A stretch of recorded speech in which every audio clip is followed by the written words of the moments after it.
itu wajah aslinya harus ditampakkan semua. Etikanya begitu sekarang ini. Jadi ketika kita kuliah, supaya kamu benar-benar dianggap hadir, yang hadir itu jangan wajah ini, jangan wajah Shinchan, jangan wajah N, apa Nurul Azizah, masa N to wajah menusuk N, kan nggak ada. N itu negatif, itu energi negatif, energi booster, energi positif. Nah, coba wajah-wajahnya tampakkan semua. Ya. Nah, Sonia sudah ada, Miftahul Jannah, la ilaha illallah. Nggak kelihatan. Nah, ayo. Dah, kita mulai ya. Bismillahirrahmanirrahim. Assalamualaikum warahmatullahi wabarakatuh. Waalaikumsalam warahmatullahi wabarakatuh. Nah, kelas ini saya minta ada yang dekat dengan rumah saya. Rumahnya Jombang atau Mojo Agung? Sonia. Siapa? Sonia. Mana? Coba wajah Sonia. Nah, rumahnya mana, Nduk?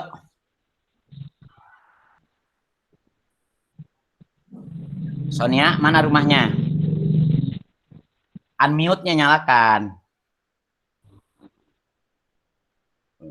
Oh iya, denanya Pak. Iya. Nah, mana rumahnya? Denanyar. Nah, Denanyar dekat kan. Tahu stadion? Iya Pak, tahu Pak. Tahu ya, toko busana tahu.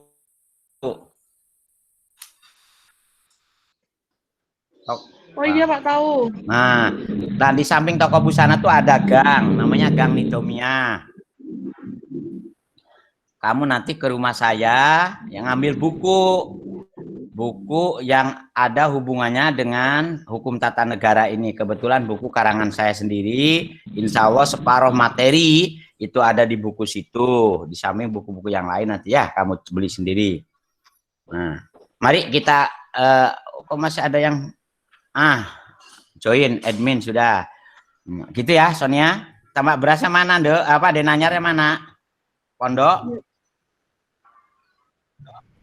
Iya Pak. Oh, sebelahnya Pondok. Masih komplek Pondok. Putranya siapa? Maksudnya bukan keluarga dalam, Pak. Keluarganya keluarga luar gitu maksudnya ya. Dah, kita teruskan kuliahnya. Minggu yang lalu kita sudah berbicara tentang hal-hal yang berhubungan secara umum dengan hukum tata negara Islam. Fokus sekarang ya kita akan berbicara apa keistimewaan dan apa yang menyebabkan hukum tata negara Islam itu menjadi satu bidang keilmuan secara khusus. Kok tidak sama, apa artinya kok kita mempelajari ilmu hukum tata negara ini masih ada istilah hukum tata negara Islam, hukum tata negara non-Muslim, ya, atau hukum tata negara Barat umumnya, atau hukum tata negara Timur ala Cina. Nah, kenapa Islam bisa menjadi sebuah istilah keilmuan di dalam ilmu hukum tata negara? Coba menurut kamu apa kira-kira penyebabnya? Dan sudah 1 minggu barangkali sudah ada yang baca-baca.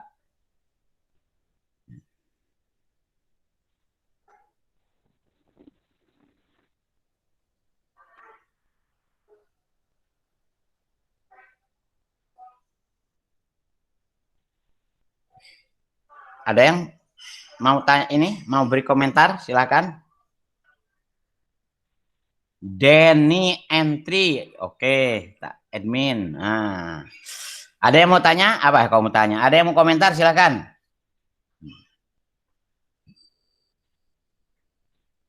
Nggak ada. Nah, kalau nggak ada, saya tak teruskan dulu ya.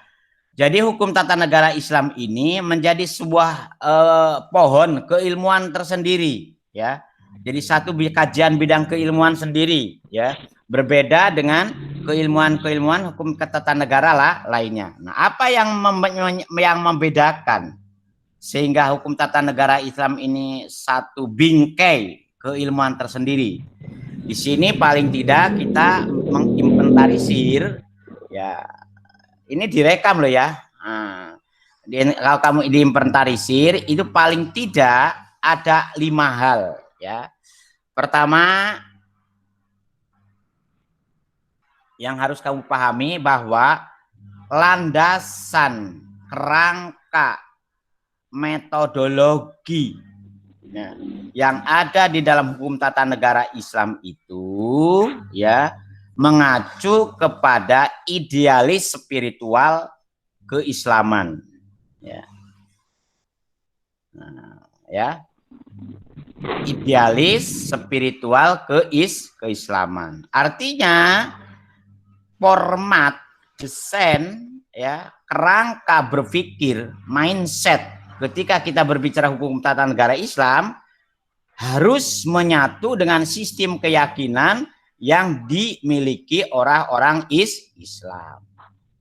Jadi kelebihan ajaran Islam itu adalah segala apapun yang dilakukan oleh pribadi-pribadi Muslim. Nah, apapun yang dilakukan oleh pribadi Muslim itu minggu yang lalu kita sudah mengklaster kepada 3 golok, 3 kelompok, 3 unsur, 3 model, ya kan? 1, urusan-urusan yang bersifat apa? Ketuhanan. Oh, ketuhanan gimana? Ke minggu yang lalu itu loh. Urusan-urusan ajaran Islam itu mengacu kepada apa? Apa? Fardiyah. Nah, fardiyah. Terus Manusia. makna. Terus yang ketiga, tata kelola kenegaraan, hidup berorganisasi bernegara, ya, itu merupakan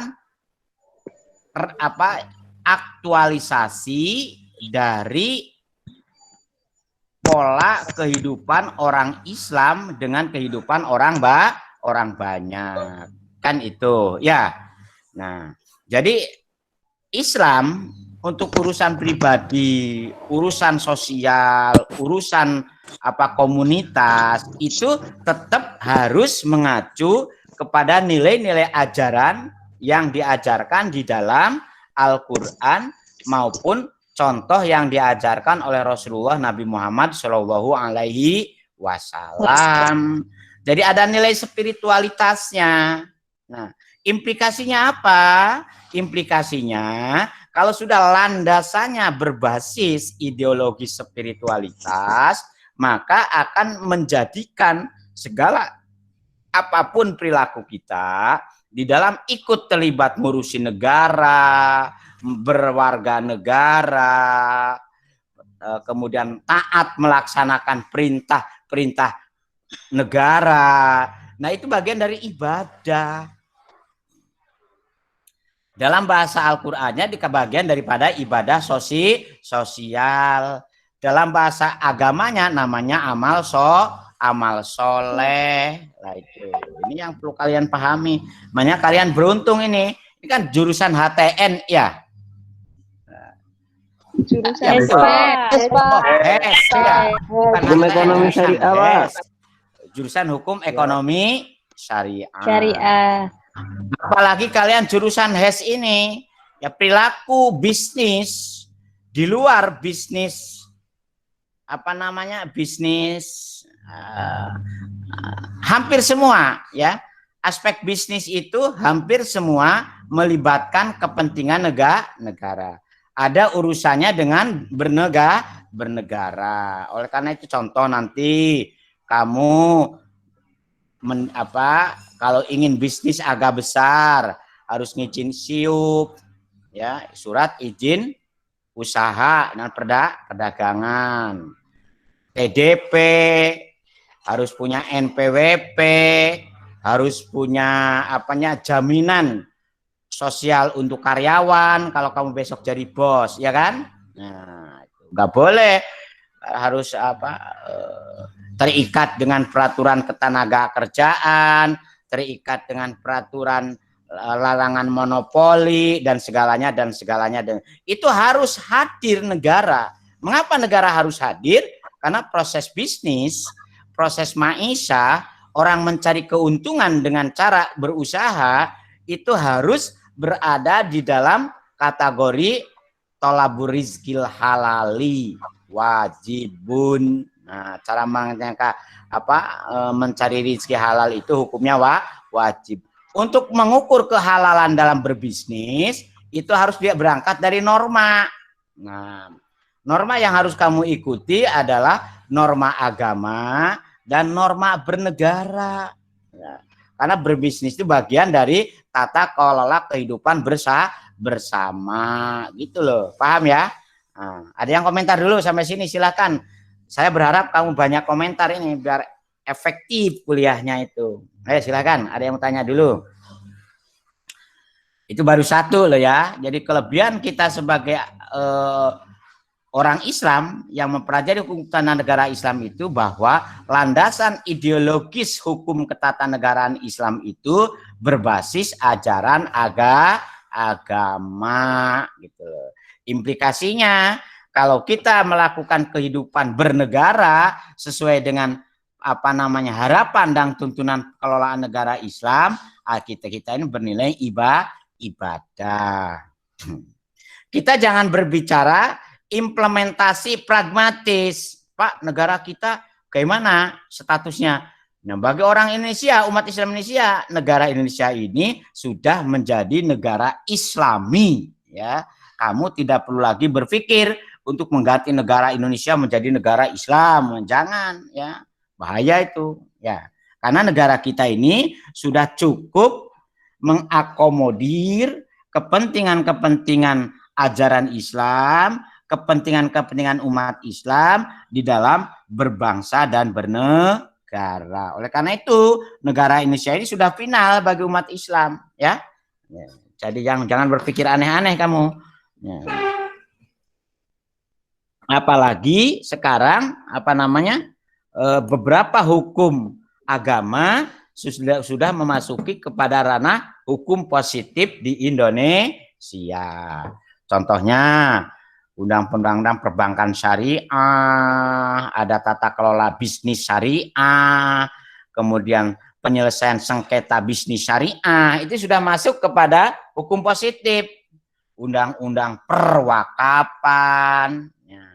Mungkin suatu ketika juga kita akan berbicara undang-undang jaminan produk halal, kan sudah masuk ke dalam sistem kekuasaan negara semua itu, ya. Kamu bersyukur, oleh karena itu kamu gak usah pola-pola untuk ingin memberontak supaya negara kita betul-betul negara Islam, namanya sistem khilafah, kepemimpinnya imam, gak boleh seperti itu pikiran-pikiran ngawur itu, ya. Pikiran-pikiran orang yang tidak punya banyak pekerjaan.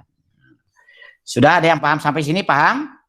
Nah, yang kedua nanti, sebelum yang kedua, silahkan komentar dulu. Baik kuliah pelajaran yang lalu maupun kita yang sedang bicarakan sekarang. Ayo silahkan. Ayo wajah-wajahnya tampakkan, ya, jangan sampai ini loh. Sebab nanti saya dapat teguran itu dari pos PDT itu. Kalau wajah-wajah yang kuliah Pak, yang tampil itu bukan wajah aslinya. Yang kuliah berarti mbahnya, bibiknya, pembantunya, wajahnya hanya ada tulisan M Kamaluddin. Ternyata yang kuliah ini pembantunya, kan nggak bisa. Ayo silakan, ada yang komentar?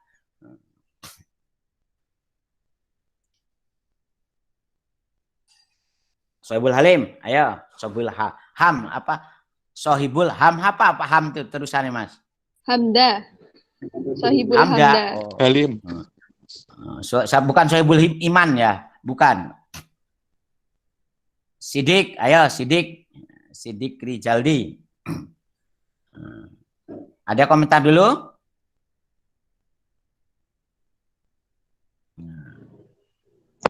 Halo. Ya, halo. Alvan ya, ayo Mas, apa? Sebab Anda berkomentar ini juga bagian dari performan Anda kuliah. Nah, kan salah satu penilaian saya kan harus memasukkan nilai performan, ya kan? Nah, ayo silakan. Pak, saya mau bertanya, Pak. Ya, silakan. Siapa? Rona Zalfa, Oh ya, monggo, nopo, Rona. seberapa pentingnya hukum tata negara Islam kok sampai masuk dalam mata perkuliahan, Pak? Waduh, kok tidak belajar jual beli saja karena jurusan HES gitu. Yang penting hanya urusan jual beli, ekonomi makro, kemudian mata kuliah apa ya yang berhubungan dengan marketing, kayaknya itu dah. Nah, ini sangat penting loh. Setiap umat Islam itu wajib mengerti ilmu hukum tata negara ini, ya. Karena apa? Karena kamu hidupnya di dalam bermasyarakat, tidak hidup di seperti Tarsan di tengah hutan. Kecuali kalau kamu jadi Tarsan di tengah hutan, tidak perlu mempelajari ilmu tata negara, ya. Nah, kalau kamu hidup dengan masyarakat, kemudian kamu pingin punya suami enggak, Rona? Ayo coba unmute-nya.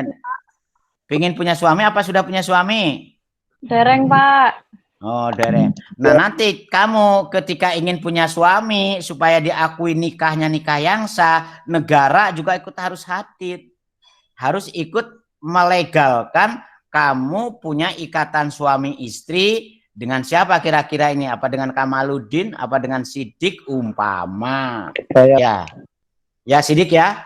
Sekali saya pengerti kamu jadi dijodohkan dengan Rona ya, suatu atau Sohibul. Kayak. Amin. Oh, amin. Cari teman ini, jangan tadi teman seangkatan. Nanti kalau istrimu sama tuanya, nah kamu kepingin lagi cari yang muda kalau sama teman-temannya. Ingat loh, perempuan tuh cepet tua loh ya, hati-hati loh ya. Makanya kamu kalau bisa jangan cari istri dengan teman kuliahmu itu. Yang perempuan itu juga jangan cari suami dengan kuliahmu itu, dengan teman kuliah. Ketika suami masih kelihatan muda, kamu sudah tua, nah nanti suamimu punya pikiran aneh-aneh. Skincarean, Pak. Hah? Oke, skincare, Pak. Oh, nah, jadi itunya itu ya, Barona satu. Yang kedua, bagi orang Islam hidup apapun harus mengacu kepada nilai-nilai syariah, kepada nilai-nilai ajaran Islam. Gak boleh ngawur, ya. Ati'ullaha wa ati'ur rasul wa ulil amri minkum. Nah, cara ketaatan kita kepada pimpinan negara, cara ketaatan kita pemimpin itu seperti apa? Itu ada normanya, ya. Ya. Iya, Pak. Kan ya itu yang kedua. Yang ketiga, ya, di dalam mengelola kehidupan orang banyak untuk memenuhi kebutuhan, ya, seperti jurusan HES ini kan memenuhi kebutuhan dengan mempraktekkan cara apa? Kamu bisa berdagang, kamu bisa punya pabrik, kamu punya apa? Bisa punya perusahaan umpamanya. Itu semua harus mengacu kepada norma yang dibenarkan di dalam tuntunan ajaran Islam. Maka ada istilah nanti sabotase dalam perdagangan, itu kan ada istilah monopoli di dalam perdagangan, itu kan perbuatan-perbuatan yang dilarang oleh agama, bukan sekedar karena kamu mengikuti aturan negara, begitu loh. Karena apa? Ini berakibat nanti kepada pendapatan yang kita peroleh dari hasil usaha itu apakah benar-benar halal atau tidak. Larangan riba dalam sistem permodalan dan perdagangan Islam umpamanya kan itu ya. Itu pentingnya di situ. Belum lagi siapa ngerti di antara kamu ditakdirkan, karena kemarin kita sudah nanti di hari ini kita bicarakan bahwa orang-orang yang terlibat di dalam mengelola negara itu adalah mereka-mereka yang harus memenuhi kecakapan khusus, ya. Gak boleh asal pilih pemimpin, ya. Menawarkan diri untuk jadi pemimpin, menawarkan diri untuk jadi pejabat. Dalam Islam itu perbuatan yang dilarang itu. Karena apa? Jabatan dan kepemimpinan tidak boleh diminta. Nah, norma-norma itulah yang harus kita pahami. Kalau tidak mempelajari norma-norma Islam, kita akan ngawur-ngawuran. Nah, karena apa? Karena watak dasar manusia ketika hidup di dunia itu satu, serakah, ya kan? Yang kedua, hegemonik, ya. Seperti Firaun itu ingin semuanya jadi raja. Itu sudah watak dasar manusia. Ingin berkuasa dan menguasai, berangkat dari watak keserakahannya itu. Laki-laki ingin punya istri sebanyak-banyaknya, ya kan? Yang perempuan ingin memuaskan nafsu biologisnya, tidak perlu dengan pasangan yang legal. Nah, kalau tidak ada tuntunan negara yang berbasis kepentingan yang berbasis nilai-nilai agama, maka akan terjadi hidup sekuler, kan? Bebas, free sex, free love, dan seperti yang terjadi di negara-negara sekuler, ngono, Mbak. Ya, di kita tidak, harus diatur, ada hukum perkawinan dan segalanya. Itu salah satu mengapa hukum tata negara itu bagi umat Islam, hukum mempelajarinya itu fardu kifayah secara umum, ya. Tetapi bagi orang-orang yang punya potensi untuk terlibat di dalam ngurusi negara, hukumnya fardu ain, bukan fardu kifayah lagi. Paham ya? Contohnya suatu ketika kamu ternyata dipilih jadi anggota DPR. So pengerti kamu nanti terpilih menjadi calon bupati dan jadi bupati. Kan banyak sekarang ini alumni IAIN berlaga ikut pilkada, ya seperti Sidoarjo, ya kan, Gresik umpamanya, kemudian mana lagi itu Banyuwangi, ya, kemudian Trenggalek. Nah, itu kan keluarga alumni IAIN semua itu kepingin umpamanya jadi bupati. Nah, ketika kamu punya kapasitas untuk terlibat di dalam mengurusi negara, maka hukumnya mempelajari hukum tata negara Islam itu fardu ain, bukan fardu kifayah lagi. Gitu loh, Dek. Karena apa? Karena nanti kalau kamu menjadi pejabat negara, menjadi pengelola negara, menjadi anggota struktur pemerintahan dalam sistem kenegaraan, ya, maka hukumnya kamu harus tahu apa yang menjadi kewajiban kamu dan apa yang menjadi hak-hak kamu. Ngono lho, paham? Nah, ada silakan yang lain. Nah, sementara itu dulu, ayo silakan. Makanya saya ulangi lagi, landasan berpikir landasan kerangka normatif hukum tata negara Islam ini satu kesatuan dengan sistem ajaran Islam. Nah, yang satu. Ayo silakan yang lain.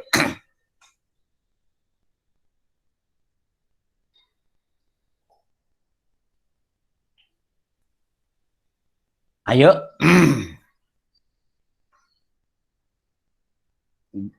Nah, kalau nggak ada, kita teruskan yang kedua, ya. Yang kedua itu apa istimewanya dan apa perbedaannya? Mengapa hukum tata negara Islam itu menjadi di samping penting menjadi sebuah pohon keilmuan sendiri? Nah, karena di samping ajaran landasan ideologi spiritual, ya, juga kita ini di dalam ketatanegaraan itu ada struktur-struktur yang beda. Ada kualifikasi yang beda. Ya. Ada normatif regulasi yang beda. Ya. Dengan sistem hukum ketatanegaraan yang diajarkan bukan oleh ajaran Islam. Contohnya regulasi normatif regulasinya apa? Normatif regulasinya, sumber hukumnya harus kembali kepada sumber hukum Islam. Ada Al-Qur'annya, ada As-Sunnahnya, ada ijtihadnya. Produk-produk hukum ijtihadinya juga begitu, harus mengikuti persyaratan ijtihad yang dirumuskan oleh para ulama.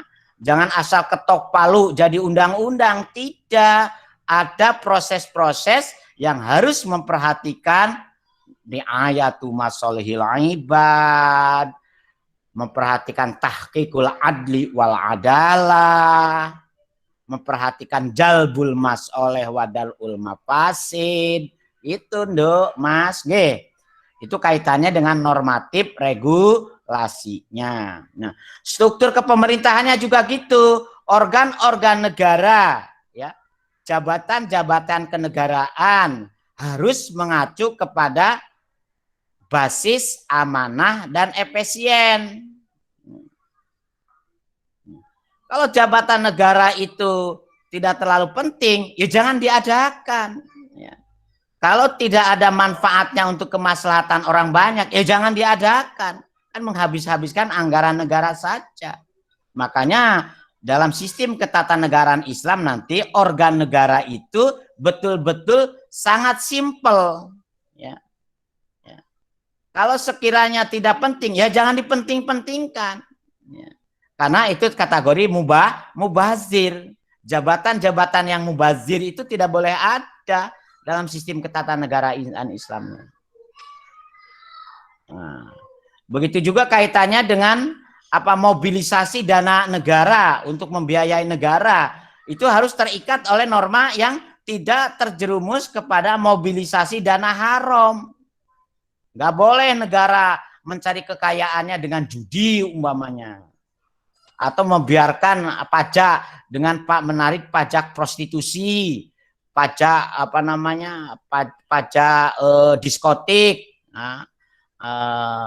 pajak-pajak mengadakan tempat-tempat perjudian umpamanya. Sekalipun nanti besar pendapatan untuk negara itu nggak boleh.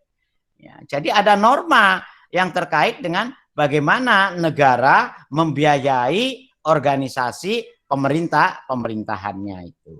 Bagaimana negara bertanggung jawab terhadap kemaslahatan rakyat secara keseluruhan.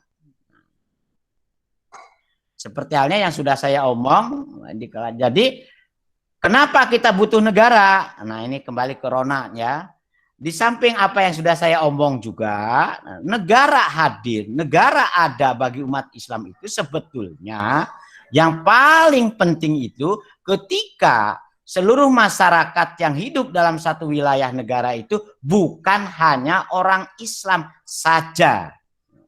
Justru negara dalam Islam itu ada ketika umat Islam itu bersama umat-umat yang lain. Ini harus dipahami oleh siapapun yang mendengar ini. Jadi negara, ilmu hukum tata negara ada dalam Islam itu karena apa? Karena supaya umat Islam tahu bagaimana hak dan kewajiban orang Islam dan bagaimana umat Islam pun melindungi hak dan kewajiban umat-umat non-muslim yang bersepakat hidup dalam satu wilayah kekuasaan negara. Jadi jangan salah ini, jangan salah. Nah seandainya umat Islam itu hanya satu umat Islam saja, sebetulnya negara tidak terlalu penting. Sebab kepemimpinan kalau hanya satu umat Islam saja, maka kepemimpinnya harus menggunakan bukan harus ya, cukup menggunakan kepemimpinan ulama. Tidak perlu ada RT RW, yang penting ada imam masjid di masjid.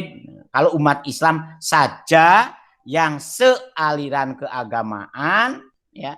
Nah, ketika umat Islam ada dengan umat yang lain, maka negara ini penting. Nah, jadi itu ya. Jadi saya ulangi lagi, ada basic normatif regulasi, ada basic pengelolaan sistem kekuasaan negara yang membedakannya sehingga Islam itu ada. Kemudian ada basic terkait dengan pengaturan hubungan keharmonisan antara umat Islam dengan umat non-muslim. Nah, itu yang kedua ya. Halo, sampai sini ada yang mau tanya lagi? Pak, saya mau tanya. Ya, ini Yuni Bekti ya. Pak, ini kan pelajarannya hukum tata negara Indonesia. Terus kan banyak ada gerakan sekelompok orang itu yang ngotot Indonesia itu mau dijadiin negara Islam. Menurut Hmm. Bapak itu gerakan mereka itu benar apa salah, Pak? Salah besar. Ya, bukan benar. Itu gerakan ngawur itu tuh, ya. Gerakan pengacau. Bahkan saya bisa mengatakan kalau saya jadi presiden, mereka akan saya masukkan kepada gerakan makar itu sebetulnya. Karena sudah, kenapa? Karena negara kita ini sudah final. Negara sah, berdaulat, dan benar menurut tuntunan agama. Perkoro masih ada perilaku pejabatnya, masih ada tindakan-tindakan oknum, itu jangan disalahkan negaranya, ya. Oknumnya itu aja yang harus kita ganti. Gitu. Oleh karena itu, supaya kamu nanti ikut berkonsentrasi di dalam mengisi untuk menjadi penanggung jawab negara, belajarlah hukum tata negara yang baik. So pengerti ya Yuni besok jadi anggota DPR, Hah? Atau Rohmatul Saidah mau jadi Bupati Jombang atau Bupati Probolinggo atau Bupati Bojonegoro umpamanya. Kan sekarang banyak itu kepemimpinan wanita itu. Bojonegoro itu perempuan, ya kan? Wali kota Surabaya perempuan, ya kan? Perempuan, ya kan? Wali kota Mojokerto perempuan, ya kan? Nah, itu. Ayo silakan. Bahkan calon bupati, wakil bupati yang ikut konsentrasi di Kabupaten Mojokerto juga alumni IAIN itu, adiknya Ida Fauziah itu. Nah, Ida Fauziah bisa jadi menteri, juga lulusan Fakultas Syariah kan? Nah, itu so pengerti kamu di situ. Paham ya? Jadi kalau untuk negara Indonesia, kita ini sudah final. Oleh karena itu kalau ada orang-orang yang berpikir untuk mengganti atau menggulingkan sistem pemerintahan negara kita, ini sudah kategori makar, sekalipun membawa bendera itu agama hanya alat. Nah, sekarang tadi saya sudah ngomong, apa bedanya agama sebagai landasan idealis spiritual pembentukan negara dengan apa bedanya gerakan yang mempererat alat agama. Itu nanti setelah separuh kuliah kita akan berbicara nanti terkait dengan apa model-model kepemimpinan negara, model-model sistem kekuasaan negara, model-model tata kelola pemerintahan suatu negara. Ya sudah, itu dulu Nduk ya. Kamu jangan ikut-ikut loh ya. Semua mahasiswa yang pernah ikut kuliah saya, kalau kamu terlibat dengan gerakan-gerakan seperti itu, kategorinya dosa besar, ya. Karena apa? Karena merusak pikiran, merusak niat. Karena apa? Kalau sudah berbicara gerakan politik, itu ada nafsu yang didesain supaya kamu betul-betul menjadi terprovokasi, bahkan menjadi provokator. Bahaya itu. Sehingga merusak cara ibadahmu, merusak cara kehidupanmu, sensitivitas pergaulanmu, itu kan akan terjadi. Wah, jangan melo-melo apa, kalau tidak seperti gerakan saya, hukumnya kafir. Nah, sampai nanti kamu bisa ikut menjadi bom bunuh diri, kan itu rela menjadi orang-orang yang akan menjadi istilahnya ya menjadi penggerak kerusuhan. Bahaya itu. Silakan agar yang lain. Nah, nanti kita juga akan berbicara sistem konstitusi negara.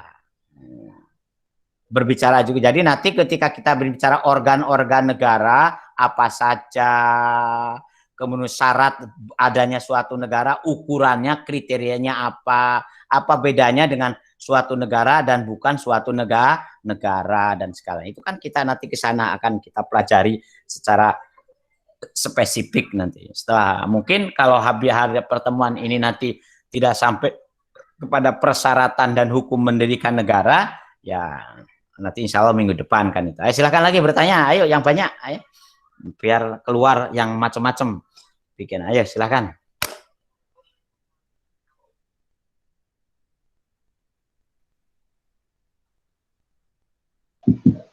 Pak, saya mau bertanya, Pak. Oke, ngapa Mas? Menurut Bapak, apabila ada beberapa oknum pejabat Muslim yang melakukan pelanggaran melawan hukum, itu termasuk dia tidak mempelajari hukum tata negara Islam atau norma-norma Islam, gitu Bapak. Pandangan Bukan Bapak tidak gimana? mempelajari, itu namanya melanggar. Ya. Walau jangankan orang yang belum ngerti, yang sudah ngerti aja seperti banyak orang yang tahu sholat wajib, banyak juga yang nggak sholat kan. Seperti kamu aja kadang-kadang subuhnya terlambat katanya Muhammad ya. Apalagi kalau tidur di kos-kosan, jagongan sama temanmu, rokokan sama minum kopi sampai berjam-jam, akhirnya lupa subuh kan? Artinya terkait dengan bagaimana oknum yang melanggar, makanya muncullah aturan reward and punishment, ya. Makanya di dalam hukum Islam pun juga ada yang namanya hukum pidana. Ya, bagi yang melanggar, kalau jelas-jelas melanggar itu kan ada dua, tidak menjalankan perintah atau menjalankan larangan kan itu. Jadi bupati korupsi ya harus dihukum sama Mas. Mentang-mentang kiai umpamanya jadi bupati korupsi umpamanya ya harus dihukum. Gak ada label kiai, gak ada label ustad. Mantan alumni IAIN jadi bupati korupsi ya dihukum juga walaupun alumni IAIN, ya kan? Jangan diamuk kalau sudah alumni IAIN jadi menteri korupsi tidak boleh dihukum karena sudah ngerti apa namanya. Ya tetap ya, kalau melanggar aturan harus dihukum. Makanya dalam hukum tata negara kita nanti juga akan berbicara bagaimana aturan-aturan negara terhadap orang-orang yang melanggar aturan-aturan negara, apalagi aturan agama. Nah, dalam sistem nanti di belakang ya.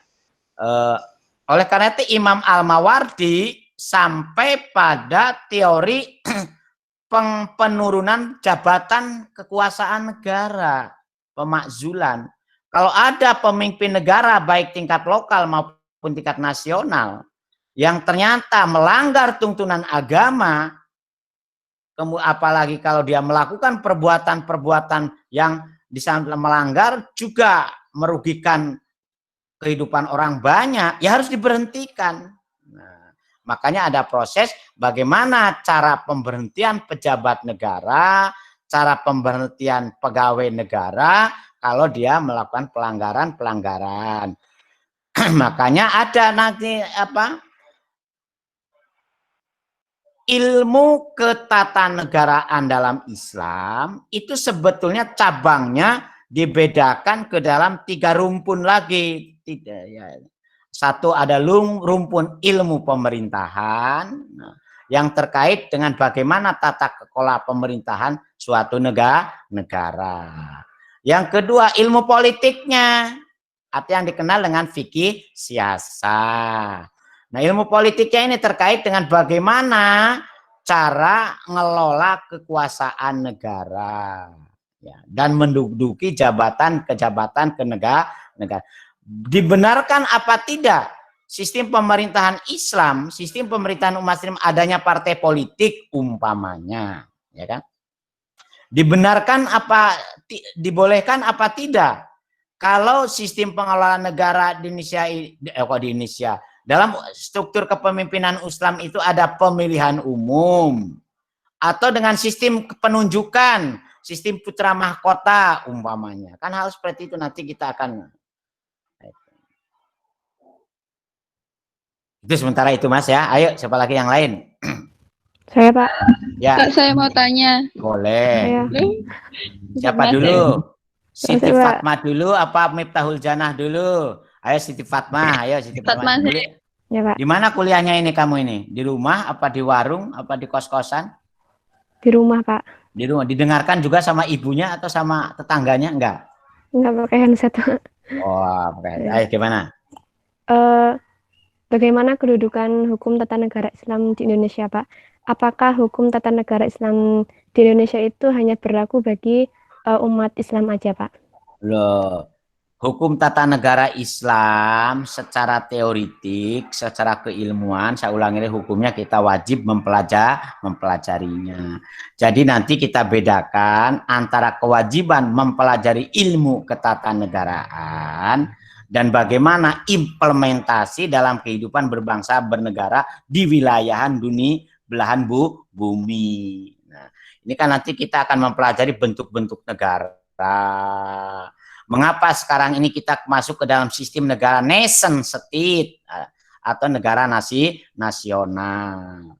Kok tidak lagi global state, tidak lagi koloni state umpamanya, tapi kita tetap berada di dalam wilayah kekuasaan nation state umpamanya. Nah, jadi implementasi ilmu apapun, paham ya, bukan hanya ilmu tata negara, sangat tergantung dan dibutuhkan ketika kita berada di dalam suasana yang menjamin pelaksanaan dari sistem keilmuan itu sesuai dengan si kondomnya, situasi, kondisi, dan domisili.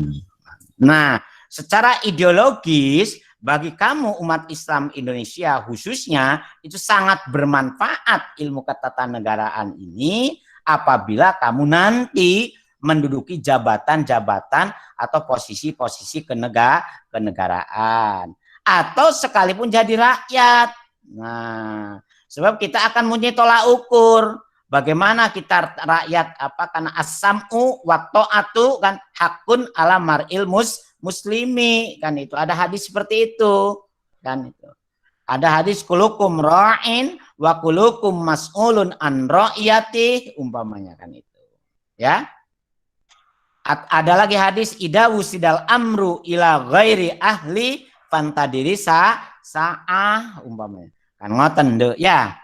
Jadi kamu jangan mengkontroversikan, paham ya, ilmu yang sedang kita pelajari dengan realitas sosial berbangsa dan bernegara di negara kita. Sebab ilmu kita ini nanti berlaku universal. Seandainya suatu ketika kan Siti Fatma diperistri oleh orang Pakistan, suami besok orang Pakistan umpama, ilmu ketatanegaraan bermanfaat untuk hidup kamu nanti di Pakistan. Atau terpaksa kamu tahu-tahu jadikan suaminya orang bule, tapi bule yang Islam ya, apa orang Australia, apa orang Kanada umpamanya, karena suatu ketika kamu nanti insya Allah bisa kuliah di Kanada umpama ya. Siapa ngerti? Tahu-tahu kamu senang dengan orang Kanada, asalkan dia agamanya Islam, maka sekalipun Kanada hidup di negara sekuler, nah sistem ketatanegaraan Islam yang kamu pelajari juga akan bermanfaat ketika kamu hidup di negara sekuler. Paham ya? Ya itu contoh seperti itu, Fatma. Miftahul Jannah, ayo silakan. Ampun Pak, sudah dijawab tadi. Oh, sudah dijawab. Oh, Oke. silakan kalau gitu yang lain. Ayo. Masih ada lagi Siti Fatma? Mboten, Pak, sudah. Oh, ayo, silakan lagi yang lain. Ini sudah jam berapa ya? Jam 8.50 Pak. Oh, kita sampai jam 9.10 menit ya. Karena tadi terlambat 10 menit, ya. Ayo silakan yang lain. Pak, saya ingin bertanya, Pak. Oke, silakan. Nurul Azizah, iya. Iya, Pak. Ya, mana wajahnya kok ada N saja? Jangan-jangan itu Pak, N udah saya atur tapi belum keluar nanti, Pak. Waduh, moso. Kan tinggal nutul kameranya saja. Iya, Pak. Ayo silakan. Ini Pak, saya ingin bertanya ini masalah khilafah. Bagaimana pendapat Bapak tentang khilafah? Soalnya kan akhir-akhir ini kan marak digembur-gemburkan tentang khilafah itu, Pak. Khilafah dari sisi teori dan keilmuan itu bukan sesuatu yang haram untuk dipelajari dan dikenali, diketahui. Karena bagaimanapun istilah khilafah dan istilah khalifah itu sudah menjadi kosakata di dalam sistem kekuasaan umat Islam pada zaman Amawiyah, Abbasiyah, Turki Utsmani, dan Mughal di India dan segala. Bahkan dalam sistem kesultanan di Nusantara pun pernah ada istilah Demak, kerajaan Demak, kerajaan Pajang. Juga kata khilafah, kata khalifah itu menjadi kosakata dalam sistem sejarah ketatanegaraan umat Islam. Paham ya? Tetapi kalau dijadikan agenda politik praktis untuk menggantikan sistem pemerintahan yang sudah baku di negara kita, ini perbuatan melawan hukum, ya. Karena gerakan itu dianggap gerakan sebetulnya sudah menjadi bagian dari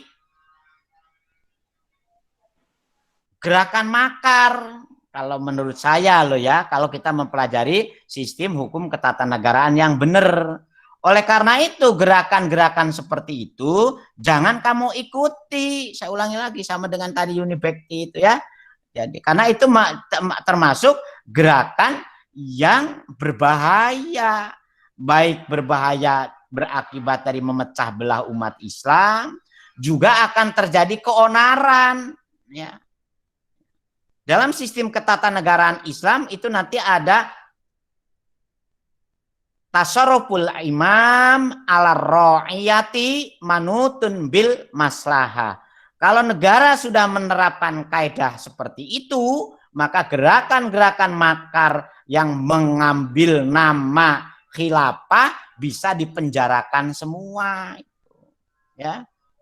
Karena itu sudah kategorinya gerakan makar. Tetapi secara teoritik, secara keilmuan, berbasis kerangka historis yang pernah berlaku dalam sistem kekuasaan umat Islam, memang istilah khalifah, istilah khilafah menjadi kosakata keilmuan dalam sistem pemerintahan umat Islam secara teoritik. Nah, tetapi kalau sudah diagendakan menjadi gerakan politik di suatu negara yang berdaulat dan diakui keabsahannya oleh umat Islam secara mayoritas, itu sudah kategori gerakan makar gitu loh. Ya mudah-mudahan aja didengar ini karena masuk YouTube juga ini, ha? Nah, kuliah kita masuk YouTube biar gaya. Oke, silakan ada yang lain. Gitu Mbak Nurul ya. Ini sebetulnya kamu mungkin sudah terprovokasi oleh gerakan khilafah yang sudah masuk kampus ini, kan sudah banyak itu. Enggak, Pak. Oh, yang enggak artinya paling tidak sudah dengar. Di media-media online Pak sekarang sih. Oh ya, media. Oleh karena itu berbijaklah mensikapi informasi dari medsos. Ya, jangan asal telan dan apalagi kamu belajar agama dari medsos. Jadi kiainya itu kiai YouTube itu kan. Kiainya kiai apa? Ya, maaf ya kita bersyukur ya dengan berkembangnya teknologi informatik ini. Ini kemampuan manusia sudah beralih dari kemampuan hanya dulu mengandalkan teori logam, teori materi, sekarang kita sudah bisa memanfaatkan teori cahaya. Kan itu. Digital itu merupakan anugerah Gusti Allah, kita bisa memanfaatkan namanya gelombang elektromagnetik yang dipancarkan oleh cahaya. Kan ngoten nggih. Oleh karena itu hati-hati kamu beli HP, beli laptop yang tingkat radiasinya harus rendah ya, supaya tidak cepat merusak organ-organ fisik kita. Saya kalau sudah terprovokasi, terhegemoni oleh medsos, sudah keranjingan, coba kita lihat bahasa pengguna itu kan hanya ada dua, digunakan untuk narkoba dan apa? Dan medsos, ya kan? Nah, bahasa pengguna ini sudah indikator ada efek samping yang tersimpan merusak sel-sel saraf otak maupun sel-sel saraf organ-organ vital manusia, jantung, paru-paru. Bayangkan ada gara-gara medsos jantungnya sampai cepot, kan gitu kan. Nah, itu. Ada juga umpamanya sampai ke canduan. Penyakit-penyakit kecanduan yang diakibatkan oleh dunia medsos sudah banyak kan. Kecanduan oleh HP, kecanduan main game, ya, kecanduan-kecanduan yang lain. Saya pikir sementara itu dulu ya untuk pertemuan hari ini. Kalau tidak ya sekurang dan sebelumnya saya mohon maaf. Mudah-mudahan ilmu kita bermanfaat. Terima kasih, Pak. Assalamualaikum warahmatullahi wabarakatuh. Ya sudah ya. Lab dulu ya. Belajar serius lo ya. Ya. Nanti begitu saya laptop, kamu sudah mempersiapkan banyak pertanyaan ya. Ya, sementara sampai di sini dulu ya. Nah, silahkan makan pagi, sarapan pagi. Kelihatannya banyak yang belum mandi ya. Di rumah ini nggak perlu mandi dulu, pokoknya Sohibul. Ya Mas Sohibul ya. Kalau dulu nggak mandi dulu ketahuan itu. Mandi Pak. Kalau sekarang nggak tercium bau keringatnya, nggak tercium baunya. Udah dulu ya. Assalamualaikum warahmatullahi wabarakatuh. Waalaikumsalam warahmatullahi wabarakatuh. Makasih, Pak. Makasih, Pak. Terima kasih, Pak. Terima kasih.